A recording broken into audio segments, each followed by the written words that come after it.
അടുത്തതായിട്ട് പാർലമെൻറ്റിൻ്റെ സ്വയം നിയന്ത്രണമാണ്. ചർച്ചകളിലൂടെയാണ് പാർലമെൻറ്റ് എല്ലാ പ്രധാനപ്പെട്ട പ്രവർത്തനങ്ങളും നടത്തുന്നത്.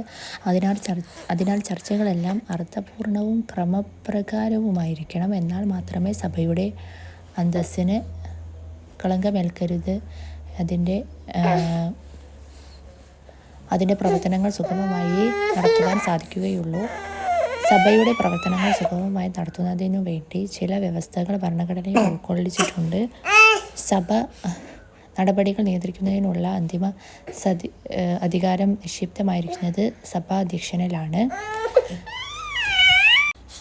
കൂറുമാറ്റ നിരോധന നിയമം. ഒരു രാഷ്ട്രീയ പാർട്ടിയുടെ ബാനറിൽ മത്സരിച്ച് വിജയിച്ച ഒരാൾ മറ്റൊരു രാഷ്ട്രീയ പാർട്ടികളിലേക്ക് കൂറുമാറുന്നത് തടയുവാൻ രാഷ്ട്രീയ പാർട്ടികൾ തമ്മിൽ ധാരണയായതിൻ്റെ ഫലമായി നിലവിൽ വന്ന നിയമമാണ് കൂറുമാറ്റ നിരോധന നിയമം. കൂറുമാറ്റ നിരോധന നിയമം നിലവിൽ വരാൻ കാരണമായ ഭേദഗതിയാണ് 1985 52-ാം ഭരണഘടനാ ഭേദഗതിയാണ്.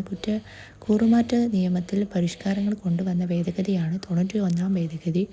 കൂറുമാറ്റ സമാധാനവുമായി ബന്ധപ്പെട്ട കേസുകളിൽ അന്തിമമായി തീരുമാനമെടുക്കുവാനുള്ള അധികാരം ആർക്കാണ് ഉള്ളത്? സഭാ അധ്യക്ഷനാണ്. ഒരംഗം കൂറുമാറിയതായി സഭാധ്യക്ഷൻ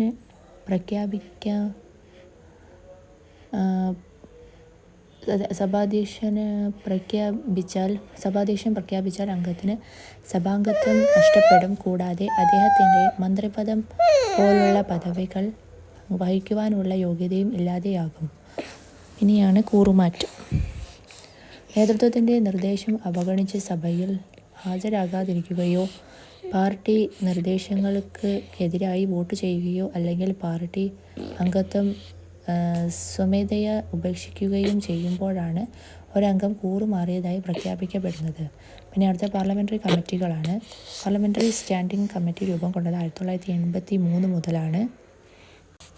ഡിപ്പാർട്ട്മെൻറ്റുകളുമായി ബന്ധപ്പെട്ട 70-ലധികം സ്റ്റാൻഡിംഗ് കമ്മിറ്റികൾ ഇപ്പോൾ പ്രവർത്തിക്കുന്നുണ്ട്. വിവിധ ഡിപ്പാർട്ട്മെൻറ്റുകളുടെ പ്രവർത്തനങ്ങൾ അവയുടെ ബജറ്റ് ഡിപ്പാർട്ട്മെൻറ്റുകളുമായി ബന്ധപ്പെട്ട് സഭയിൽ അവതരിപ്പിക്കുന്ന ചെലവുകൾ, ബില്ലുകൾ എന്നിവയുടെ മേൽനോട്ടം ഇത്തരം പാർലമെൻ്ററി സ്റ്റാൻഡിംഗ് കമ്മിറ്റിക്കാർക്കാണ്. സ്റ്റാൻഡിംഗ് കമ്മിറ്റികൾക്ക് പുറമെ സംയുക്ത പാർലമെൻ്റ് കമ്മിറ്റികൾക്ക് പ്രത്യേക സ്ഥാനമുണ്ട്. ഒരു പ്രത്യേക ബില്ലിനെ കുറിച്ച് ചർച്ച ചെയ്യാനും സാമ്പത്തിക ക്രമക്കേടുകളെക്കുറിച്ച് അന്വേഷിക്കുന്നതിനുമാണ് ഇത്തരം കമ്മിറ്റികളെ നിയമിക്കുന്നത്. സംയുക്ത പാർലമെൻ്ററി കമ്മിറ്റിയിലെ അംഗങ്ങളെ തീരുമാനിക്കുന്നത് ഇരു സഭകളിൽ നിന്നുമാണ്. പാർലമെൻ്ററി കമ്മിറ്റികൾ നൽകുന്ന നിർദ്ദേശങ്ങളെ അപൂർവമായി പാർലമെൻറ്റ് തിരസ്കരിക്കാറുള്ളൂ.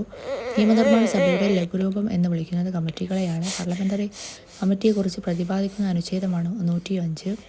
പിന്നെ പാർലമെൻറ്റിലെ 3 ധനകാര്യ കമ്മിറ്റികളാണ് public account committee, estimates committee, committee on public undertakings തുടങ്ങിയവയാണ്.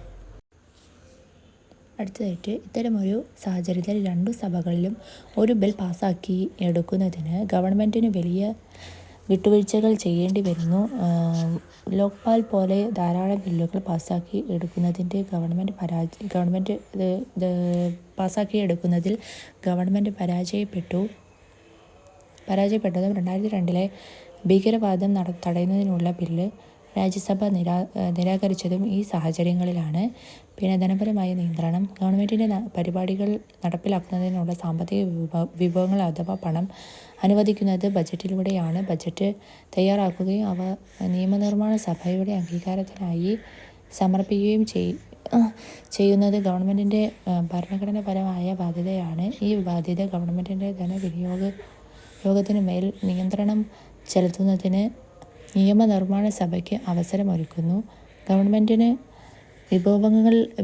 വിഭവങ്ങൾ അനുവദിക്കുന്നത് നിയമനിർമ്മാണ സഭയ്ക്ക് നിരാകരിക്കാം. എന്നാൽ പാർലമെൻ്ററി വ്യവസ്ഥയിൽ ഭൂരിപക്ഷത്തിൻ്റെ പിന്തുണയോടെ ഭരിക്കുന്നതിനാൽ അപൂർവമായേ ഇങ്ങനെ സംഭവിക്കാറുള്ളൂ. എന്നിരുന്നാലും ഗവൺമെൻറ്റിന് പണം അനുവദിക്കുന്നതിനും മുമ്പ് അതിനുള്ള കാരണം ലോക്സഭയ്ക്ക് ചർച്ച ചെയ്യാം. പിന്നെ കംട്രോളർ ആൻഡ് ഓഡിറ്റർ ജനറലിൻ്റെയും പബ്ലിക് അക്കൗണ്ട് കമ്മിറ്റികളുടെയും റിപ്പോർട്ടിൻ്റെയും അടിസ്ഥാനത്തിൽ ലോക്സഭയ്ക്ക് ഗവൺമെൻറ്റിൻ്റെ ധനദുർവിനിയോഗത്തിനെതിരെ അന്വേഷണം നടത്താം. ഗവൺമെൻറ്റിൻ്റെ സമ്പത്തിൻ്റെ യുക്തിഭദ്രമായ വിനിയോഗത്തോടൊപ്പം ബഡ്ജറ്റിലൂടെ പ്രതിഫലിക്കുന്ന ഗവൺമെൻറ്റിൻ്റെ നയങ്ങളുടെ നിയന്ത്രണവും ഇത് ലക്ഷ്യം വെക്കുന്നു. അതായത് സാമ്പത്തിക നിയന്ത്രണത്തിലൂടെ നിയമനിർമ്മാണ സഭ ഗവൺമെൻറ്റിൻ്റെ നയങ്ങളെ നിയന്ത്രിക്കുന്നു. ഇനി അടുത്ത അവിശ്വാസ പ്രമേയമാണ്. എക്സിക്യൂട്ടീവിൻ്റെ ഉത്തരവാദിത്വം ഉറപ്പുവരുത്തുന്നതിന് പാർലമെൻറ്റിനെ സഹായിക്കുന്ന ഏറ്റവും ശക്തമായ ആയുധമാണ് അവിശ്വാസ പ്രമേയം. ഭരിക്കുന്ന പാർട്ടിക്കോ അല്ലെങ്കിൽ മുന്നണിക്കോ സഭയിൽ ഭൂരിപക്ഷം ഉള്ളിടത്തോളം ഗവൺമെൻറ്റിനെ പുറത്താക്കുക എന്നത് യാഥാർത്ഥ്യത്തിലുപരി സങ്കല്പം മാത്രമാണ്. എന്നിരുന്നാലും 1989 ശേഷം സഭയിൽ വിശ്വാസം നഷ്ടപ്പെട്ടതിൻ്റെ പേരിൽ പല ഗവൺമെൻറ്റുകളും രാജിവെക്കുവാൻ നിർബന്ധിതമായിട്ടുണ്ട്. മുന്നണിയിലെ ഏകകക്ഷികളുടെ പിന്തുണ ഉറപ്പുവരുത്തുന്നതിൽ പരാജയപ്പെട്ടതാണ് ഈ ഗവൺമെൻറ്റുകൾക്ക് സഭയുടെ വിശ്വാസം നഷ്ടപ്പെടാൻ കാരണമായത്. അവിശ്വാസ പ്രമേയത്തിലൂടെ പാർലമെൻറ്റിന് എക്സിക്യൂട്ടീവിനെ ഫലപ്രദമായി നിയന്ത്രിക്കുവാനും ഗവൺമെൻറ്റിനെ കൂടുതൽ ഉത്തരവാദിത്ത ബോധമുള്ളതാക്കാനും സാധിക്കുന്നു. പാർലമെൻറ്റിൻ്റെ ഏത് സഭയിലാണ് അവിശ്വാസ പ്രമേയം അവതരിപ്പിച്ചത്? അത് ലോക്സഭയിലാണ്. അവിശ്വാസ പ്രമേയം അവതരിപ്പിക്കുന്നതിന് അംഗങ്ങളുടെ പിന്തുണ എത്ര വേണമെന്നാണ് പറയുന്നത്. 50 അംഗങ്ങളാണ് വേണ്ടത്.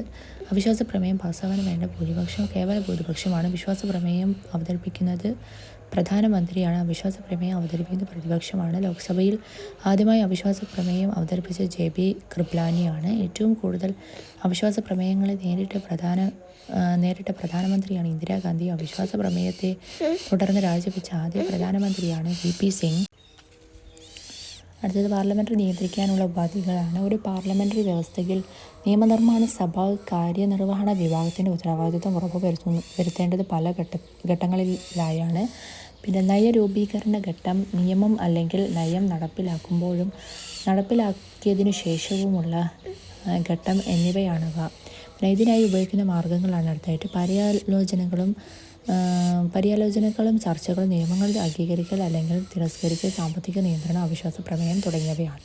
പര്യാലോചനകളും ചർച്ചകളുമാണ് അടുത്തതായിട്ട്. നിയമനിർമ്മാണ പ്രക്രിയയുടെ അവസരത്തിൽ സഭാംഗങ്ങൾക്ക് എക്സിക്യൂട്ടീവിൻ്റെ നയ സമീപനം, അത് നടപ്പാക്കുന്നതിനുള്ള രീതികൾ എന്നിങ്ങനെ സംബന്ധിച്ച് വ്യക്തമായി ചർച്ച ചെയ്യാൻ അവസരം ലഭിക്കുന്നു. ഇത്തരം ചർച്ചാവേളയിലല്ലാതെ സഭയിലെ പൊതു ചർച്ചാവേളകളിലും എക്സിക്യൂട്ടീവിനെ നിയന്ത്രിക്കാൻ സഭാംഗങ്ങൾക്ക് അവസരം ലഭിക്കും. എല്ലാ ദിവസവും പാർലമെൻറ്റിലെ ചോദ്യോത്തര വേളയിൽ സഭാംഗങ്ങളുടെ ചോദ്യങ്ങൾക്ക് മറുപടി പറയാൻ മന്ത്രിമാർ ബാധ്യസ്ഥരാണ്. ശൂന്യവേളയിൽ സഭാംഗങ്ങൾക്ക് പ്രധാനമെന്ന് കരുതുന്ന ഏത് വിഷയവും ഉന്നയിക്കാവുന്നതാണ്. എന്നാൽ ഇത്തരം വിഷയങ്ങൾക്ക് മറുപടി നൽകാൻ മന്ത്രിമാർക്ക് ബാധ്യതയുണ്ടാവണമെന്നില്ല. പിന്നെ പൊതു പ്രാധാന്യമുള്ള വിഷയങ്ങളെ ബന്ധപ്പെടുത്തി പാർലമെൻറ്റിൽ നടക്കുന്ന അരമണിക്കൂർ ചർച്ച, അടിയന്തര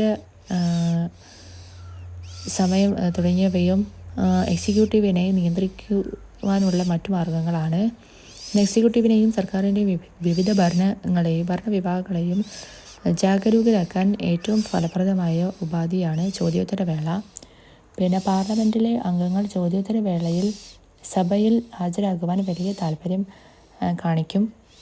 ഈ സമയത്താണ് പരമാവധി അംഗങ്ങൾ സഭയിൽ ഹാജരാകുന്നതായി രേഖപ്പെടുത്തിയിട്ടുള്ളത്. വിലക്കയറ്റം, ഭക്ഷ്യധാന്യങ്ങളുടെ ലഭ്യത, സമൂഹത്തിലെ പിന്നോക്ക വിഭാഗങ്ങൾക്കെതിരായുള്ള അക്രമങ്ങൾ, കലാപങ്ങൾ, കരിഞ്ചന്ത തുടങ്ങിയ പൊതു താൽപ്പര്യമുള്ള വിഷയങ്ങളിലുള്ള സർക്കാരിൻ്റെ നിലപാടുകൾ അറിയുന്നതിനു വേണ്ടിയാണ് ചോദ്യോത്തര വേളയിൽ ഭൂരിപക്ഷം ചോദ്യങ്ങളും ഉന്നയിക്കുന്നത്. തങ്ങളുടെ നിയോജക മണ്ഡലങ്ങളിലെ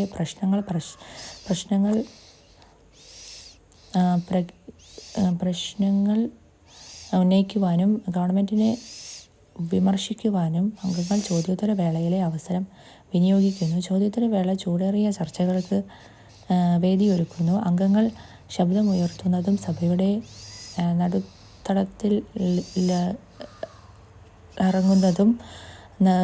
നടുത്തളത്തിൽ ഇറങ്ങുന്നതും ഇറങ്ങിപ്പോക്ക് നടത്തുന്നതും ഈ അവസരത്തിൽ സാധാരണമാണ്. പിന്നെ അടുത്തായിട്ട് നിയമങ്ങൾ അംഗീകരിക്കാൻ അല്ലെങ്കിൽ തിരസ്കരിക്കാൻ.